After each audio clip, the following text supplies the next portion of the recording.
Actually, I told my wife's parents that my mother died of illness. John said to me with a grin. I was stunned and couldn't understand what John was saying.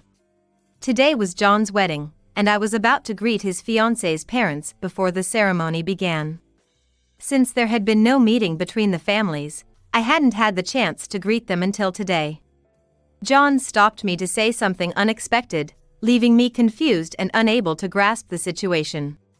What are you talking about? Am I supposed to be dead? John answered triumphantly. Yes. My wife's family is wealthy, and they don't think someone poor like you should meet them. I didn't want you involved, so I pretended you were dead. Then why did you invite me to the wedding? If they wanted me to be dead, it would be inconvenient for John if I were here. John burst out laughing. Maybe it's to annoy you. I wanted to make you suffer. Of course, you're not allowed to attend the ceremony. Oh, this is hilarious. His mocking laughter was just like that of my ex-husband. Feeling a chill through my body, I suddenly became calm and looked at John with cold eyes. Unaware of my reaction, he continued to laugh and said, "This way, I can finally cut ties with the old hag I hate. Just disappear." At John's declaration of disownment, I couldn't help but smile. I've been waiting for you to say that. What? John was dumbfounded. I firmly told him. Just as you said, let's cut ties. Well, I'm leaving now. My name is Talon, and I'm 52 years old. I had a husband whom I married after a workplace romance. His name was Ryan. We worked in different departments, but Ryan was a celebrity within the company, so I knew of him from the start. That was because Ryan had a handsome face and a friendly demeanor, making him very popular among women. I, too, was secretly interested in Ryan. One day, there was a joint drinking party with Ryan's department, and we quickly grew closer. Ryan and I hit it off right away because we happened to be from the same place. I vividly remember feeling over the moon when Ryan confessed to me soon after, an unexpected twist in my life. Of course, I accepted, and that's how our relationship started. Things with Ryan were going smoothly. He was always calm, and we got along so well that we never had a single fight. Then, on a day exactly 1 year after we started dating, Ryan took me to a restaurant known for its beautiful night view. As our meal was coming to an end, Ryan, looking nervous, began to speak. Talon, I'm truly happy to have met you. Would you marry me? I think we would make a great couple, he said, opening a box with a ring inside, proposing in a scene straight out of a drama. I accepted with tears of joy, and he slid the engagement ring onto my left ring finger. Soon after, we got married and had a grand wedding ceremony, blessed by many people. At that time, I felt like the happiest person in the world. I had no doubt that Ryan and I would lead a happy life together. However, my hopes were soon shattered. Right after we got married, Ryan began staying away from home, citing overtime work and social engagements. Moreover, Ryan, who had been so kind, suddenly became cold towards me. Hey, Ryan. Can you come home early today? Let's have dinner together for once. I'm thinking of making your favorite. Stop nagging. Just eat by yourself. I'm gonna be late again tonight. All right, I'm off to work, he replied before slamming the door, leaving me standing alone in the entrance. I was bewildered by Ryan's sudden change and couldn't catch up with what was happening. Since Ryan wanted me to, I had quit my job to become a full-time housewife at the same time we got married, so I spent my days alone at home, endlessly doing household chores. I was genuinely happy when I found out I was pregnant during those lonely days. I naively hoped that Ryan would start coming home earlier once our child was born. Time passed, and 3 days past my due date, I gave birth to a healthy baby boy. We named him John, and Ryan, holding our newborn like a treasure, teared up. Seeing Ryan like that, I thought our family of 3 would live happily together. But Ryan soon started staying away from home again. Moreover, he hardly contributed financially to the household. Suspicious of Ryan's behavior, I decided to take a bold step and follow him. After leaving John with my parents, I trailed Ryan after work to an apartment where he stopped in front of a door. When he rang the bell, a beautiful woman came out. They smiled at each other and went inside together. Ryan was having an affair. Despite the dizziness from the harsh reality in front of me, I felt a strange sense of relief. My actions following this revelation were swift. I used my savings from before I was married to hire a private investigator and conduct a background check on Ryan. Soon enough, evidence of Ryan's affair with the woman, she turned out to be his college classmate named Sadie, was compiled. When I confronted Ryan, he had the audacity to admit it openly. Yeah, that's right. I've been with Sadie for years, long before you and I got married. But, you see, Sadie's expensive to maintain and terrible at household chores, making her unsuitable as a wife. You, on the other hand, are plain and domestic, perfect as a housekeeper for me. That's why I married you. Plus, my parents were nagging me to settle down. Ryan never loved me. I was chosen simply because I was low maintenance and fit the role of a housekeeper. Hearing such demeaning words from Ryan, my world went dark. Who else would marry someone ugly like you? Have you ever looked at yourself in the mirror? A woman of your level getting to marry me, there had to be a catch. He said, laughing disdainfully. Was he always this vile? Is Sadie the reason you stopped contributing financially at home? I managed to ask. Yeah, exactly. Sadie's all about the latest trends and loves fashion, so she's always asking me for bags, cosmetics, you name it. Sure, she's beautiful, but it costs a fortune. So, I end up buying them for her. Ryan said, his face disgustingly smug. I want a divorce. Ryan snorted in disdain. Fine, do whatever you want. I never really cared about you anyway. Marrying you was a mistake. It was all meaningless. What a waste of time. Ryan, until the very end, never uttered a word of apology to me and kept hurling insults. Afterward, I demanded alimony and child support from Ryan in our divorce. However, Ryan, who always disliked saving money, seemed to be broke soon after, and payments began to lag. He apparently quit his job and went off the grid, making it impossible to sue him. I resolved to raise John well, despite everything, and decided to forget about Ryan. When John turned 1, I managed to find a job and started working again after placing him in daycare. From then on, I struggled to raise John by myself. Balancing work, household chores, and parenting alone was tough, but I did my best not to let John feel disadvantaged because he had only one parent. Up until his graduation from elementary school, John was a kind and considerate boy. He was a bit mischievous but mostly stayed out of trouble with friends, and we led a modest yet peaceful life together. However, things changed when John started middle school. He began to hurl insults at me. You useless hag! It's your fault I have to live this poor life. My life is ruined because of you, you damn hag! John would scream, trashing the room, all directed at me unilaterally. John, calm down! Let's talk this through. I would try to soothe him, but he wouldn't listen, and instead, he'd hit me while yelling, "Shut up." Being struck by John, who was now almost as big as an adult man, I'd collapse, groaning in pain. Looking down at me, John muttered with utter disgust. You're sickening, hag. And with that, he'd retreat to his room. This scenario played out repeatedly. I never gave up trying to connect with John, but he firmly refused to open up to me. Verbal abuse and violence became the norm, and he often threw the food I made right into the trash in front of me. Seeing me stunned, John would laugh crazily, his expression eerily resembling his father's when confronted about his affair. Exhausted by John's behavior, living together became painful for me. And gradually, my love for him faded. Still, I felt obligated to take care of him until he became an adult, so I scrimped and saved desperately for his college expenses. John, having successfully gotten into his desired university, started living on his own upon entering college. Mom, you're gonna be lonely without me, huh? Now you can live alone and lonely. Oh, and don't you dare forget to send me money every month. If you're even a day late, I won't let it slide. John seemed to think I would be lonely once he left home, but that couldn't be further from the truth.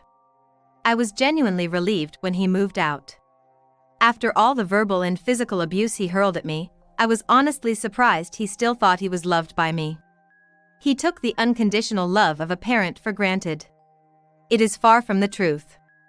Even parents, being human with hearts, can see their love fade away after enduring too much hardship from their child. Since John left for college during the spring break before his freshman year, I've been living peaceful days. I never missed a month's remittance, though John never once sent a word of thanks. But that was fine by me. I preferred as little contact with John as possible.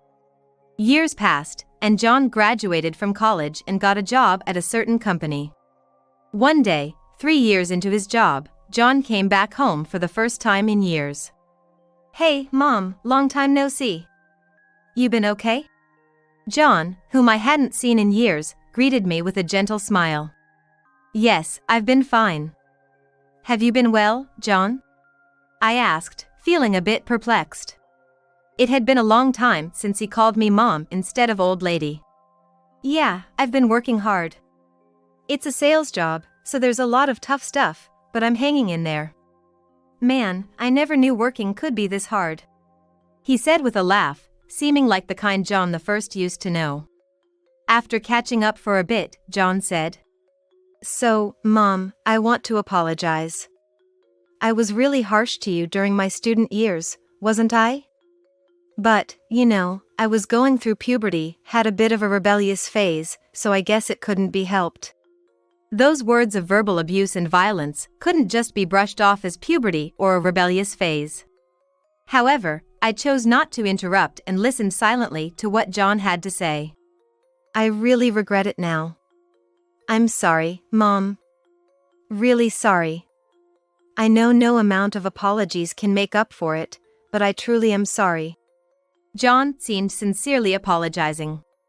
"Are you really sorry?" It was the first time I'd heard words of apology from John, so I was taken aback. "Yeah, I really am sorry. Now that I'm 25, I've become an adult and finally understand how terrible the things I did as a child were. I'm sorry." Seeing John repeatedly apologizing, I softly told him, "It's okay." I thought that if John truly regretted his actions, I could forgive him. I may not have any affection left for John, but I decided to accept his apology. "Thanks, Mom," John said, his face lighting up with a broad smile. "Actually, I've got another big piece of news." "Big news?" I tilted my head, wondering what it could be. "I'm getting married." "What, really?" I was taken aback, not having expected John to get married. But then again, John was already 25 years old. It wasn't strange for him to decide to get married at his age. I met her through work. Her name's Sarah. "She's super cute and a really great person," John said, beaming with happiness. "That's wonderful. Congratulations." When I congratulated him, I thought John's smile was secretly distorted. However, I thought I saw John's smile twist in a sly, unpleasant way, which gave me an uneasy feeling. And my premonition turned out to be spot on. "So, Mom, I have a favor to ask." "What favor?" Although I felt uneasy inside, I asked calmly. "Could you give me a wedding gift? All my past actions, I apologized for them, and we're square, right? You're my only parent, after all. You could at least give me some celebration money, right? Come on, Mom, even if we lived a poor life, you must have some savings, right? Please?" As I listened to John's words, I felt a chill go through my heart. So, this was his intention all along. His apology for past actions was merely a setup to extort money from me. He wasn't truly remorseful. Gazing at John with hopeful eyes, I sighed deeply inside. I could have just sent him away without a second thought, but not giving anything for his wedding felt wrong. So, I decided to give him a passbook containing a few $1,000s out of the last bit of compassion I had. It's not much, but please take this envelope. John, receiving it from me, was overly joyful. Yay! Thanks, Mom. Well, I've got what I came for, so I'll be going now. Oh, I'll let you know about the wedding, he said, hurriedly leaving the house. A few days later, John called to inform me of the wedding date and venue. Make sure you're not late. Bye. Wait a minute. I got the time and place of the wedding, but what about a meeting between both families? I haven't even met your fiancée, Sarah, yet. I asked, thinking it's normal to have a meeting between families before the wedding, but John just laughed. Oh right, meeting between the families. Nah, her parents are busy, so it doesn't look like we'll be able to do it. We'll meet on the wedding day, so it's all good, right? I felt uneasy about John's attitude, but convinced myself it was understandable if they were busy. So, what about Sarah? Sarah is busy too, you know, with all the wedding prep. What's it called, bridal beauty treatments? She's going to those. So, meeting her on the wedding day is fine. Okay. If Sarah and her parents are fine with that, then I don't mind. Thus, I was going to meet John's fiancée and her parents for the first time on their wedding day.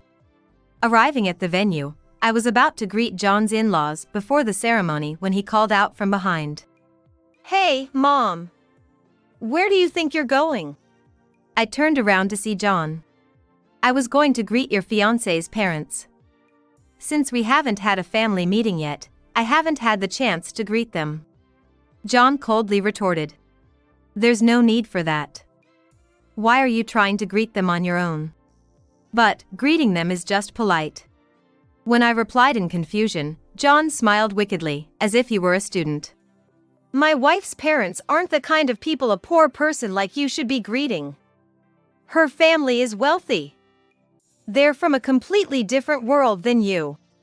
Saying this, John looked towards the entrance of the venue and waved at someone. Hey! Dad! Over here, over here! At John's call, I reflexively looked toward the entrance, where the last person I wanted to see was walking towards us. John, congratulations on your wedding, he said with a smug grin. That person was Ryan, my ex-husband. Why? I was at a loss for words. I had no idea until this moment that John and Ryan were in touch, leaving me dumbfounded. Seeing me, Ryan sneered. Long time no see, Talon. You're as plain and ugly as ever. You've aged, and the wrinkles and age spots make you look like a complete old hag. But I guess you're still somewhat younger looking than I expected. I thought you'd look more miserable. You haven't changed at all, have you? I was referring to his personality, not his appearance, but Ryan seemed pleased and smiled happily. Of course. I make an effort to stay young. Still a handsome guy, right? Still irresistibly attractive to women. I see. Disgusted, that was all I could manage to say. Thanks for coming today, Dad. John smiled at Ryan, and Ryan returned the smile with a wide grin. Ignoring me, they seemed to be getting along well in their conversation. After a pause, John turned to me and declared, From now on, Dad is my only parent. Actually, my bride's parents think my mother died of illness. What are you talking about? Then why did you invite me today? I asked, and John burst out laughing. Just to annoy you. I wanted to make you suffer. Of course, you're not attending the ceremony. Oh, this is fun. Ryan joined in John's laughter. Their mocking laughter was just alike. Now I can finally cut ties with the old hag I hate. Just disappear. At John's declaration of disownment, I couldn't help but smile. I've been waiting for you to say that. Huh? John looked dumbfounded. Just as you said, let's disown each other. Then, I'm leaving. I turned and walked away. And so, while secretly mocking John, who knew nothing, I left the venue. 3 months later. Since I had the day off from work today, I spent the rest of the morning leisurely making coffee. Then, the doorbell rang, and when I answered it, there stood John. He wore ragged clothes, unshaven, and with a vacant look in his eyes. He looked 180 degrees different from the John the first saw on the wedding day, and even I was taken aback. Can a person's appearance change this much in such a short time? Mom, help me, at least let me inside. I can't let you inside.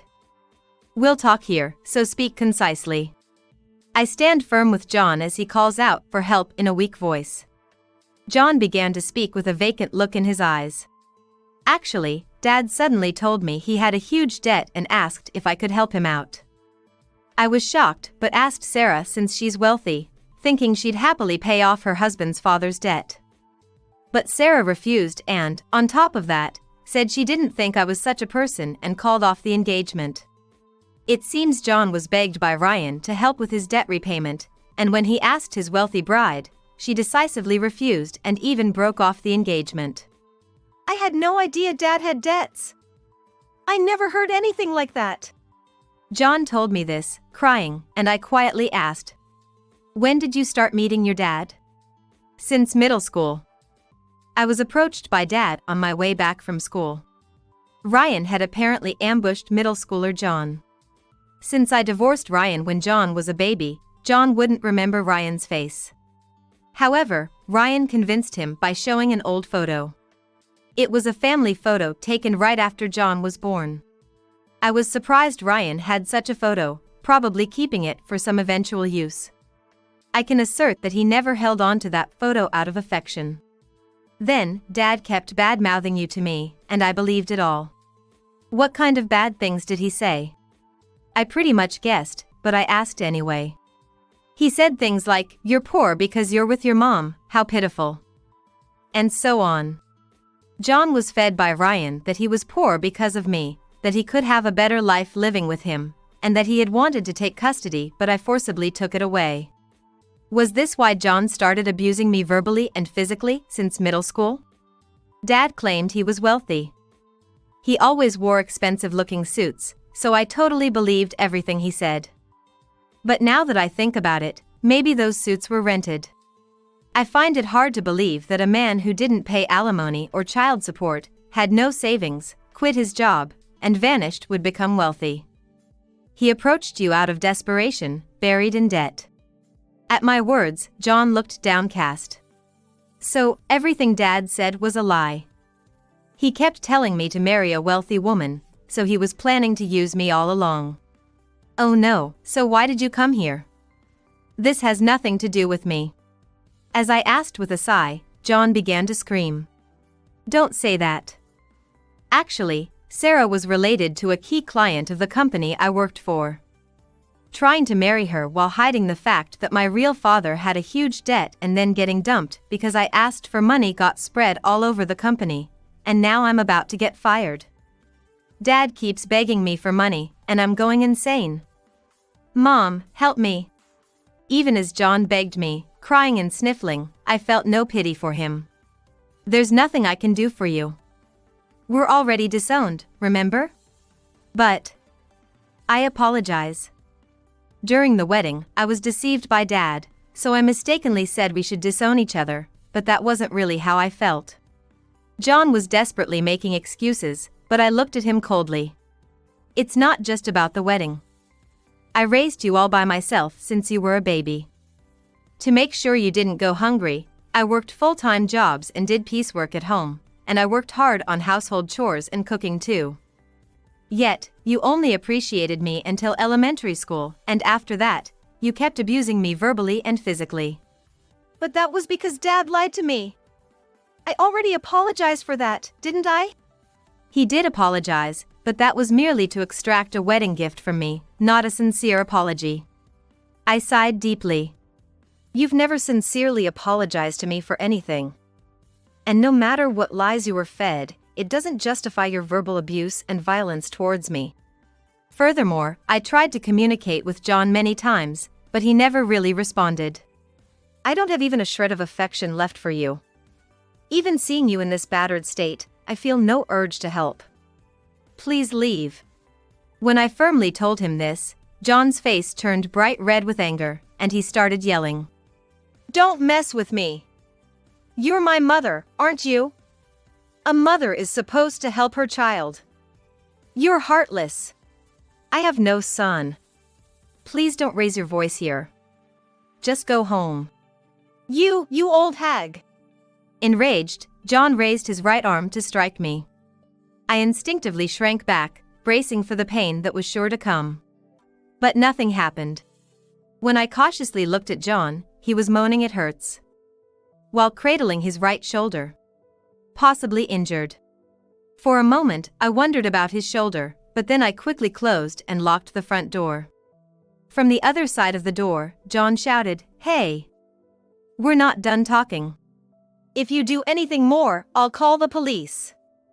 Just go away." Hearing the word police, John cursed and left. A month later, John called me. I didn't pick up, but he left a voicemail, so I played it back. In a listless voice, John said, "Mom, listen. Dad won't let me go. He's always asking for money, and when I refuse, he gets violent. He's taking most of my salary." When John appeared a month ago, showing signs of a shoulder injury, was it because Ryan had been violent towards him? Even so, I couldn't find it in me to sympathize with John. Violence was something John had frequently inflicted on me. Ryan, being taller and more physically trained from his judo days. He was probably more than John could handle. Dad seems to have a gambling addiction, spending the money I give him before it can go towards his debts. The debts never decrease. He won't quit it, even though I've asked. I barely avoided getting fired, but I was demoted to a window seat, so my salary is low, and with Dad taking most of it, I can hardly save anything. I might be reaching my limit. John was sobbing, and it was clear he was desperate. "Mom, please, lend me some money. Help me out. I'm begging you, it's a once-in-a-lifetime request." That's where the voicemail ended. After listening to the message, I immediately set John's number to reject all calls. There was no way I was going to lend him any money, and I wanted nothing to do with John ever again. Months later, a coworker from John's company came to visit me and told me what had happened to John. John had secretly recorded Ryan's verbal abuse and violence, and after submitting it to the police, Ryan was arrested for assault. He would be spending some time behind bars. However, John's mental health had deteriorated and he had collapsed, leading to his admission to a psychiatric ward. In fact, I had seen John about a week before. Driving past the company John worked for, I spotted a man in a ragged suit, noticeably thinner. I didn't recognize him at first, but it was undoubtedly John. Even from a distance, it was clear he was living a miserable life, but now he had been admitted to a hospital. Yet, I thought he brought it on to himself. I hoped he would reflect on his actions while recovering in the hospital. Though, knowing John, reflection might be too much to expect. Either way, it was no longer my concern. John's coworker mentioned that John had asked him to visit me if anything happened. Presumably, John wanted me to look after him and handle his finances while he was hospitalized, but that was out of the question. I thanked John's coworker politely and sent him on his way. Of course, there was no way I would ever visit John. Not long after, I moved and started a new life in a new town. Finally free from the years of suffering caused by John and Ryan, I got involved in gardening and joined an outdoor club. I'm living a more vibrant life and enjoying my existence more than before.